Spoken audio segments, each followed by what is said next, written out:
Devocionais a Bíblia toda em um ano. Hoje, Lucas capítulos 10 a 12. Nos capítulos 10 a 12, Lucas passa a revelar a missão de Jesus e também os princípios que ele orienta aos discípulos para estabelecerem no discipulado no reino de Deus. Lucas 10 começa com o envio dos 72 discípulos. Ao contrário do que Mateus e Marcos apresentaram, que se concentravam apenas nos 12 apóstolos, Lucas apresenta um relato ampliado dessa missão, enviando um número maior de seguidores, de discípulos. A instrução de Jesus para os discípulos, de pregar, curar e trazer a paz, é acompanhada de um alerta sobre a rejeição que eles poderiam encontrar. Lucas traz ênfase à resposta das cidades. Enquanto algumas poderiam receber a mensagem, outras serão condenadas pela sua incredulidade por rejeitar a mensagem. Essa preocupação com a receptividade à mensagem do reino é uma característica marcante desse evangelho, que frequentemente destaca a resposta do povo e o chamado de Deus. A parábola do bom samaritano, que segue imediatamente o envio, ilustra na prática a compaixão de Cristo pelo próximo. Quando o intérprete da lei pergunta quem é o meu próximo, Jesus responde com a história do samaritano, desafiando aquilo que era natural daquele período, onde havia muitos preconceitos com os samaritanos. Enquanto Mateus, no capítulo 22, apresentou e enfatizou o amor de Deus, amor a Deus e amor ao próximo como os dois maiores mandamentos, Lucas vai além. Ele usa essa história como exemplo do amor radical, da compaixão que se estende para aqueles que são desprezados, como os samaritanos. Lucas está enfatizando que a compaixão que é requerida daqueles que evangelizam, dos que pregam o evangelho, não encontra barreiras, não conhece divisões, mas se estende a todo aquele que carece do Senhor, a todo homem. A visita de Marta e Maria complementa essa parábola do bom samaritano. Ali é visto que Maria escolheu a melhor parte, enquanto Marta se atarefava cada vez mais. Em Lucas, essa história serve como um contraste entre a preocupação com as tarefas cotidianas e a atenção à palavra de Deus, que enfatiza que o discipulado exige escolha, escuta atenta, priorização daquilo que é eterno. Lucas 11 apresenta o ensino de Jesus quanto à oração, começando pelo Pai Nosso, e em seguida com muitas admoestações e exortações para que os discípulos orem ao Senhor. A diferença entre Lucas e Mateus é bem sutil, mas é significativa.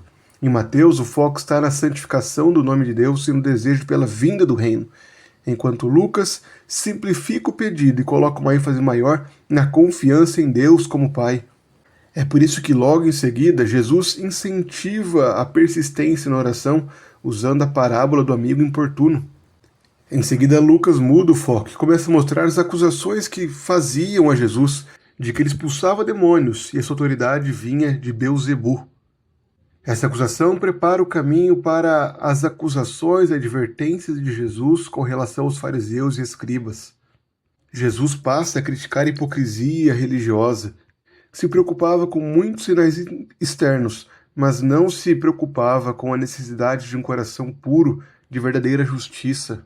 Lucas quer chamar os discípulos para que manifestem uma religião, uma fé que vai além das aparências e que é demonstrada pelo coração santificado, pelo desejo pela justiça.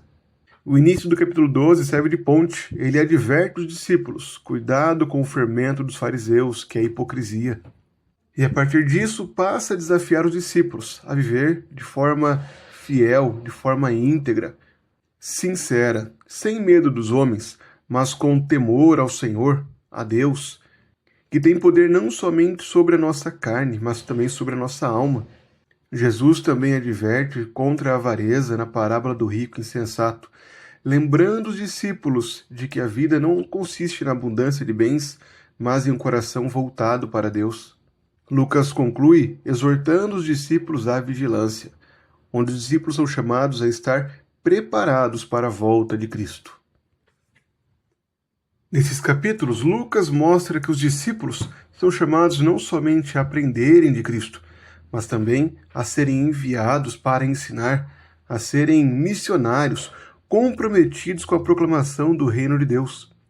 Esse reino é caracterizado por um coração compassivo, pela humildade, pelo serviço ao próximo, atento às necessidades dos outros. A misericórdia é uma prioridade evidente, como Lucas busca mostrar ao longo do seu evangelho.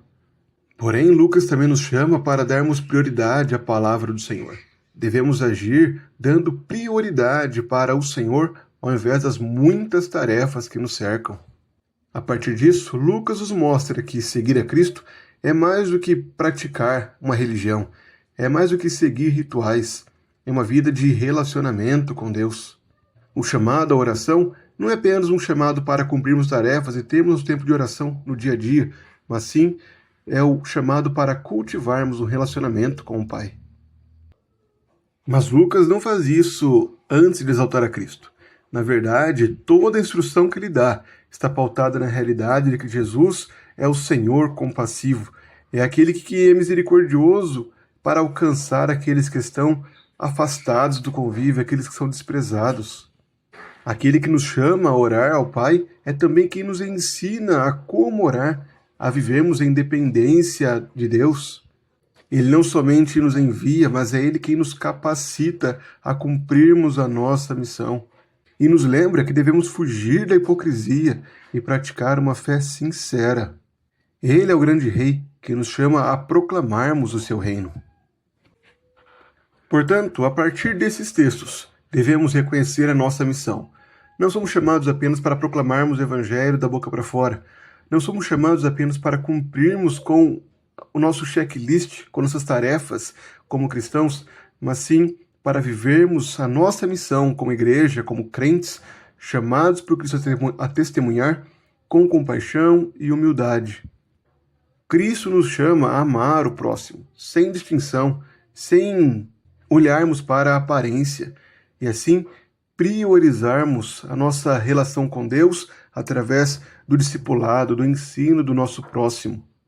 Através desses textos, somos lembrados que o verdadeiro discipulado surge da oração. A oração continua sendo uma ferramenta essencial para cumprirmos a nossa missão, que na dependência de Deus, nós cumpramos o nosso chamado, glorificando a Deus por meio do discipulado de nosso próximo.